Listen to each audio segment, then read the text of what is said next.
We're going to make beef and chicken enchiladas. For the beef, I'll brown my beef later, but this is for the chicken. And you need 1 pound of chicken for the actual enchiladas. This is a 3-pound package. The other chicken is going to be used for our buffalo chicken dip, which is in another video if you want to know how to do that. We're going to have that with our enchiladas because it's a good spicy meal. So what I'm going to do is I'm going to put this in a pan of water and just boil it until it's done for about 30 minutes. Okay, chicken is boiled. I'm just letting it sit over there to cool off so I can chop it up. It's really hot right now. I'm going to start on my ground beef now. What you do is you have the 1 pound of ground beef, and I'm just going to put it in a skillet. This is the 80-20 ground beef. If you want a little more lean, you probably could have it a little more lean than that. I'm just going to break it up.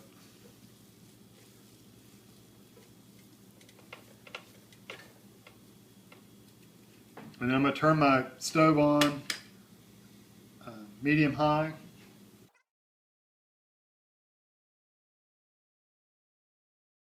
What you also want to do is your onion, and it calls for 1/4 cup of onion. Yeah, 1/4 cup of onion. But you can do it to taste like that. That's probably about 1/4 cup for the 1 pound. It was a small onion I had, and this was actually what we had left over. But I'm going to look at it once I pour it in there. If I want more onion, I'll just add more onion. That. And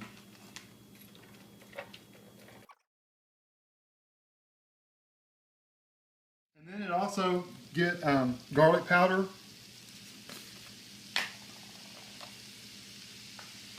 And it takes 1 teaspoon of garlic powder.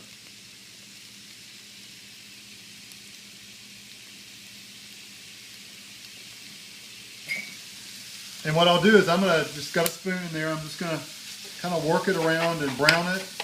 Once it gets browned, the onions will cook a little bit. Then I will drain off the grease, and it'll be ready to mix in the stuffing. Now I'm going to do the same thing with the chicken. Once it cools off, I'm going to chop it up, which I'll show you. But then I'll add my onions and my garlic to the chicken as well. Okay, the hamburger's done. And this is really, the 80-20 doesn't generate a lot of grease. I mean, there is some grease in there. I'm going to pour it in my colander just to drain it. And we put a bowl under here, so I'm not draining grease directly into my sink, just to let you know.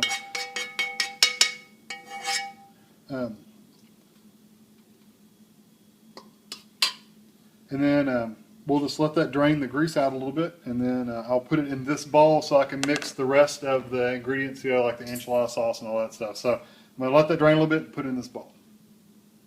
Okay, I'm going to chop my chicken up, and it's cooled off enough where I can actually handle it. And, you know, it's for enchiladas, so you don't want huge hunks of chicken, but you don't want them tiny either. You could chop it, or you can do this. You can take a fork and shred it off like that too. And actually, I might just leave it like that because that looks more like what an enchilada's chicken looks like, is shredded.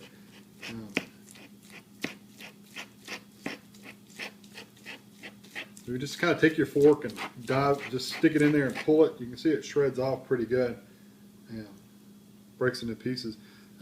They sell shredded chicken already cooked and everything, but I never liked the flavor of it myself. I'd much rather buy chicken like this. It literally takes half an hour to boil, and you know, I let it sit for probably, I don't know, 15 minutes just to cool off some.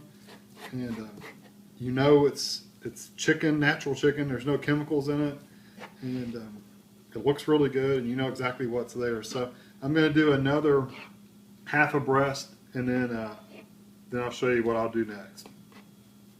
Okay, you notice that I'm shredding it still, but I also went ahead and sliced it. The reason I did that is that way I get these nice smaller pieces of shredded, and instead of these long big hunks. So if you go ahead and slice it, then you know you're going to get smaller pieces of shredded chicken instead of these really long pieces of shredded chicken. It probably depends on which way you want to shred it on the chicken too, but I know when I first started doing it, it was pulling off really long pieces of chicken, and I really want big pieces. I wanted these small pieces. So a little tip you might want to use is just go ahead and slice it long ways and then shred the ends off, and you'll get these nice bite-sized pieces of chicken for your enchiladas. So now what I'm going to do is I'm going to put those in my bowl. And now I've got my chicken in my bowl, and you want 1/4 of a cup of onions. And again, I don't measure my onions. I just kind of put what I think looks good. That looks pretty good to me. I'm thinking about, 2 or 3 onions in each bite. That's probably about, as long as I can see them in there pretty good. I think that's good. And 1/4 of a cup of, again, garlic powder. And since we're doing both recipes, we're doing both the chicken and the beef. It's basically the same seasonings for both of them. So I'm going to sprinkle a little bit, then I'm going to stir it so it won't get clumpy on me.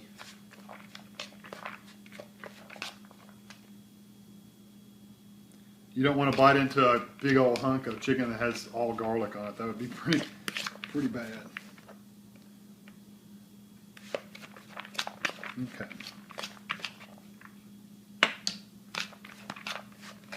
Okay, I've got the meat here with the onions mixture, nothing else has been added to it.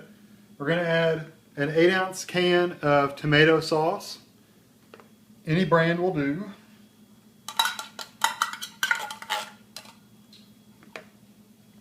We're going to add 1 tablespoon of Worcestershire sauce.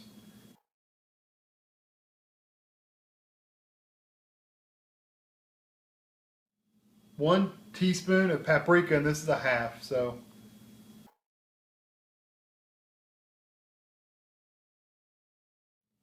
And a teaspoon of oregano, and this is a ground oregano. And you probably shouldn't mix your spices like that. I just now thought about that, but trying to make sure I get as much of it out as I can, so I don't know.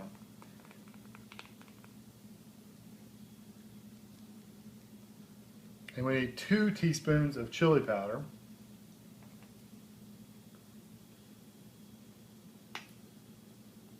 And we use the Mexican chili powder.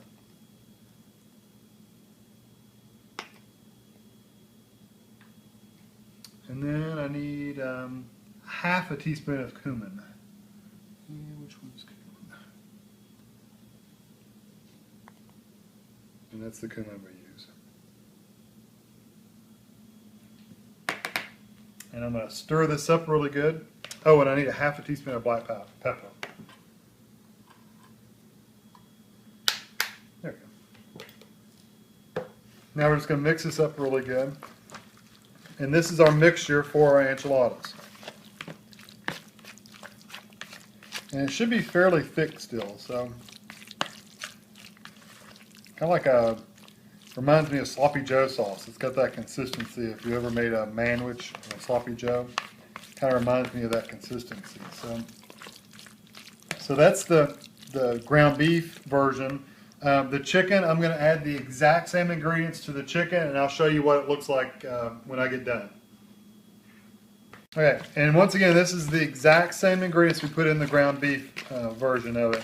The same liquids, the same spices. So. And if you want it a little spicier, like hot spicy, you could add a little bit more chili pepper to it. If you don't like it quite as spicy, you could take away some of the chili powder. So it's really just up to you and what your tastes are. Okay, so there's the chicken version, and I'm going to do these flour tortillas, and then I'll get back to that. You're supposed to, that oil is really hot, so I may have to turn it down a little more. But you're supposed to do, the recipe calls for these corn tortillas, and these are the white corn tortillas. It's torn out. But you're supposed to put them in here for 10 seconds on a side, and that oil is so hot I may not be able to leave them in here that long.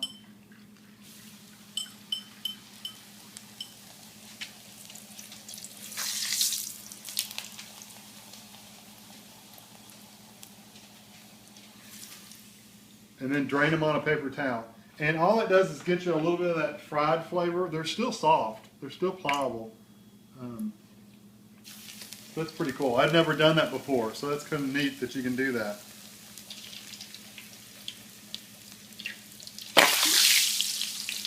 Air pocket.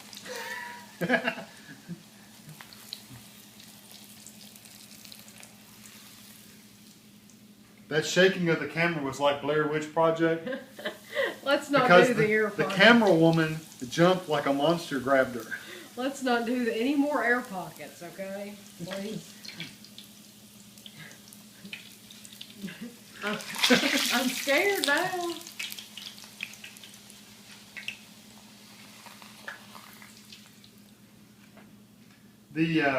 Where I got this recipe at, one of the people said on the comments that the frying them really made a difference in the flavor. So that's why I wanted to do it. We could have just done them raw and put them in there. But everybody said that frying them really made a difference in the flavor. So I wanted to make sure that I actually tried them out that way. It's not that hard.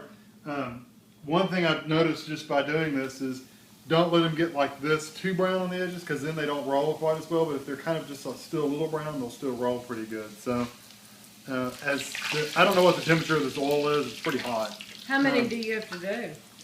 It makes 20. Well, each batch makes 12, and we're making 2 batches, so we need 24. Okay, you can see what it looks like when your oil's not too hot. You notice they're not browning. They shouldn't brown. What I found out is if your oil's too hot, they get crispy. And you don't want them crispy.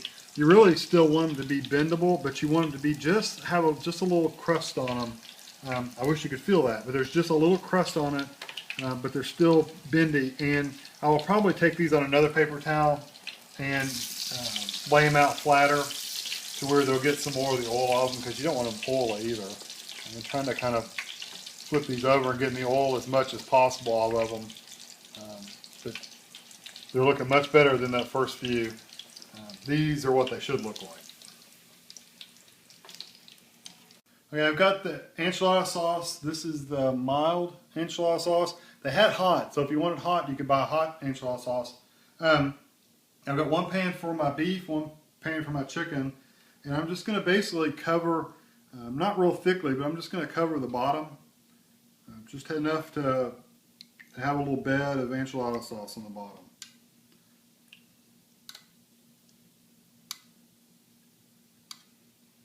And you're supposed to have, this was a 19-ounce can.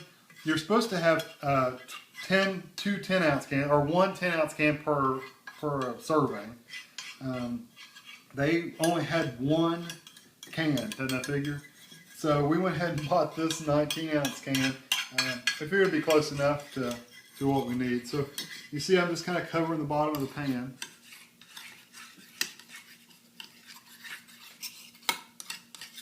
It looks like it'll be enough to cover it. Yeah. And the rest of it we're going to save until, we're going to pour the rest of this on top of these once we get everything in there. So let me prep up for making these, and then we'll come back. A little assembly line set up. I got my tortillas here. Got a plate to roll them on, because they are still greasy a little bit, so I don't want to get it all over my cutting board there. So I've got my plate to roll them on. I've got my meat mixture. I've got my cheese put in a bowl, and this is a Fiesta blend. It has shredded Monterey Jack, cheddar, whatever that is. Oh, that's the same thing. It's just in Italian. In Spanish. Sorry, shredded Monterey and Jack and cheddar mix. So, and if you speak Italian, in Spanish, that's what that is.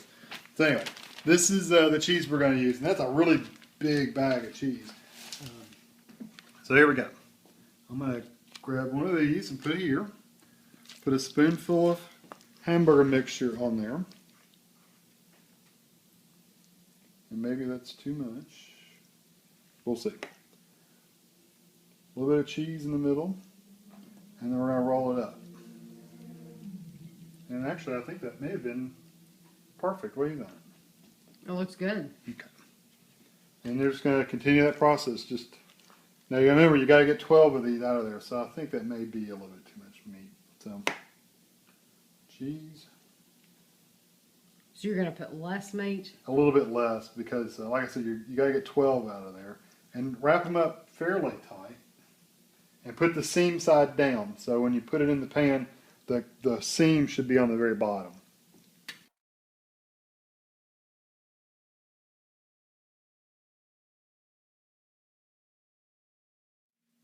Okay, that made 13 enchiladas. And that used all of our hamburger mixture. And now Kevin will start on the chicken mixture. Okay, we're going to do the same process for the chicken ones. Spoonful of meat.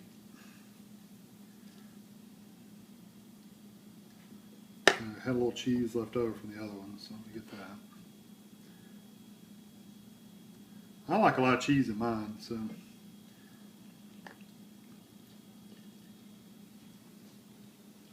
And this pan's going to be a little smaller, so we're going to really have to show them together to get them in there, I think. But it doesn't really matter. Okay, we ended up getting 13 chickens and 13 beef, so that's good. That was just one extra than the recipe called for. You could go ahead and bake these tonight if you wanted to. With you put the remaining enchilada sauce over top of them and cheese and bake them. Tonight we are going to wrap them up. Let's put aluminum foil on top of them and put them in the refrigerator overnight. I wouldn't go more than overnight. I wouldn't go to like dinner tomorrow, but lunch tomorrow I think, or even early lunch is probably okay. Next day we've taken these out. We actually took them out of the refrigerator and let them sit for a little while to kind of get to room temperature a little bit. I'm going to try my best to evenly distribute this enchilada sauce the best I can over top of these. And I'll come back and try to kind of make sure I cover them up. But you're going to cover these up.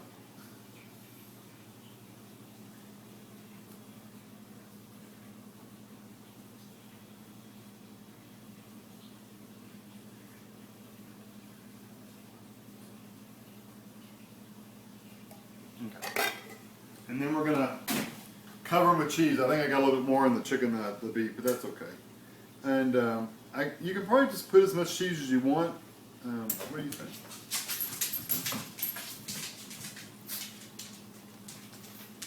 I think that looks good.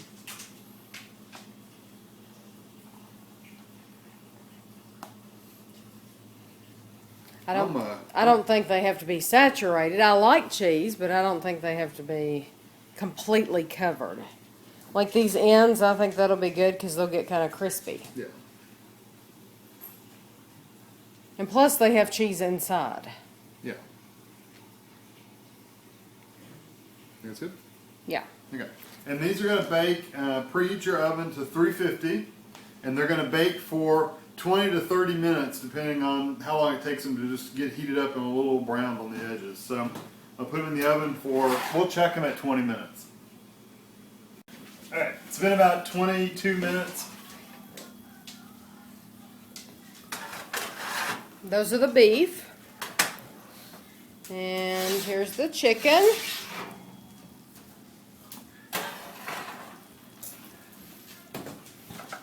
And that's the buffalo chicken dip that's in the other video. Okay, we're ready for our little fiesta. We have our, I buy the restaurant style salsa, and I just divided that up into 2 bowls at each end of the table. And then I have regular tortilla chips for that. And I have the scoops for the buffalo chicken dip, which you can see in a video. And then in the middle of the table, we just put some jalapenos and sour cream, but you can have a bowl of black olives or onion or whatever you want to add to this. Okay, Kevin put sour cream on his, and he got 1 of each. And an extra beef. And Ashley doesn't eat any meat, so she has just cheese quesadillas. And this is my plate.